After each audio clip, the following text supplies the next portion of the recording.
Hello, welcome back to the reading of the Poem of the Man God, written by Maria Valtorta, Volume 1, Chapter 124, Part 2, The Veiled Woman at the Clearwater. Peter comes back in. Master, that woman is crazy. Do you know where she is? Almost on the riverbank, in a little wooden hut under a thicket. Perhaps once it was used by fishermen or woodcutters, who knows? I would never have thought that a poor woman could live in such a damp place, buried in a ditch under a heap of bushes. I said to her, "Speak and tell me the truth. Are you a leper?" She replied in a whisper, "No." "Swear it," I said, and she said, "I swear it." "Be careful. If you are, and you do not say so, and you come near our house, and I find out that you are not clean, I will have you stoned. But if you are persecuted, if you are a thief or a murderer, and you are staying here because you are afraid of us, do not be afraid of any harm, but come out of there. Don't you see that you are lying in water? Are you hungry? Are you cold? You are shivering. I am an old man, you can see that. I am not courting you. I am old and honest, so listen to me." That's what I said, but she would not come. "We will find her dead because she is lying in the water." Jesus is pensive. He looks at the 12 faces, which are staring at him. He then asks, "What do you think we should do?" "Master, what you decide." "No, I want you to decide. It is a matter in which also your reputation is involved, and I must not do violence to your right to defend it." "In the name of mercy, I say we cannot leave her there," says Simon. And Bartholomew, "I would say that we should put her in the big room for today. Don't the pilgrims go there? So she can go there too." She is a creature like anybody else after all," remarks Andrew. "In any case, there is no one coming today, so," points out Matthew, "I suggest we should give her hospitality for today. And tomorrow we will tell the steward. He is a good man," says Judas Thaddeus. "You are right. Good. And he has many empty stables, too. A stable is still a royal palace as compared to that small sunken dinghy," exclaims Peter. "Go and tell her that," says Thomas encouragingly. "The younger ones have not yet spoken," points out Jesus. "As far as I am concerned, I am happy with what you do," says his cousin James. And the other James and his brother say together, "We too." "I am only worried if by sheer bad luck a Pharisee should happen to come here," says Philip. "Oh, even if we lived up in the clouds, do you think they would not accuse us? They do not accuse God because he is far away. But if they could have him near themselves, as Abraham, Jacob, and Moses had, they would reproach him. According to them, who is faultless," says Judas Iscariot. "Well then, go and tell her to take shelter in the big room. Peter, go with Simon and Bartholomew. You are elderly, and she will not feel too uneasy with you.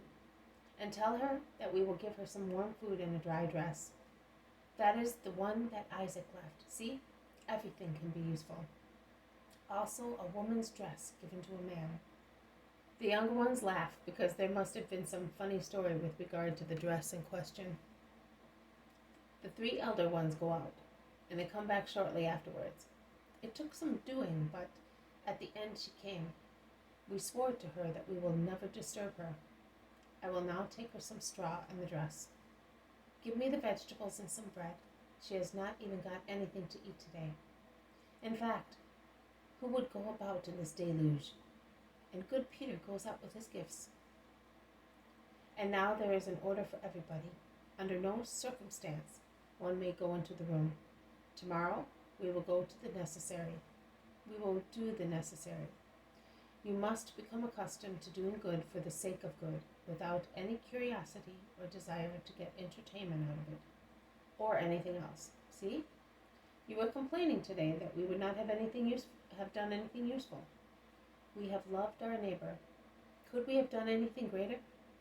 If she is an unhappy woman, and she certainly is, can our help not give her much greater relief, warmth, and protection Then the little food, the poor dress, the sound roof we have given her. If she is guilty, if she is a guilty woman, a sinner, a creature seeking God, will our love not be the most beautiful lesson, the most powerful word, the clearest indication to lead her on the path of God? Peter comes in very quietly and listens to his master. See, my friends, Israel has many teachers, and they speak all the time, but souls remain as they were. Why? Because the souls hear the words of their teachers, but they see also their deeds, and their deeds destroy their words. And the souls remain where they were, if they do not even go backwards. But when a teacher does what he says, and in all his actions he behaves like a saint, also when he only performs a material action, such as giving bread, a dress, a lodging to a suffering neighbor, he gets souls to proceed and reach God, because his very actions say to his brothers, God exists and God is here. O love, I solemnly tell you that he who loves saves himself and others. What you say is true, Master. That woman said to me, Blessed be the Savior, and he who sent him, and you all with him.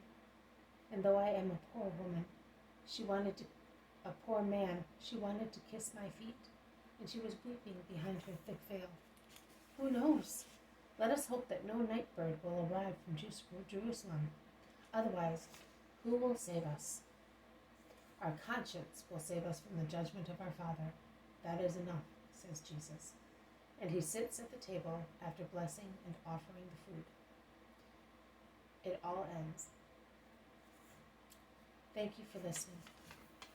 This has been a reading from the poem of the Man God, written by Maria Valtorta, Volume 1, Chapter 124, Part 2, The Veiled Woman, at the Clearwater. Thank you for listening. I will see you tomorrow. May God bless you, and may peace be with you.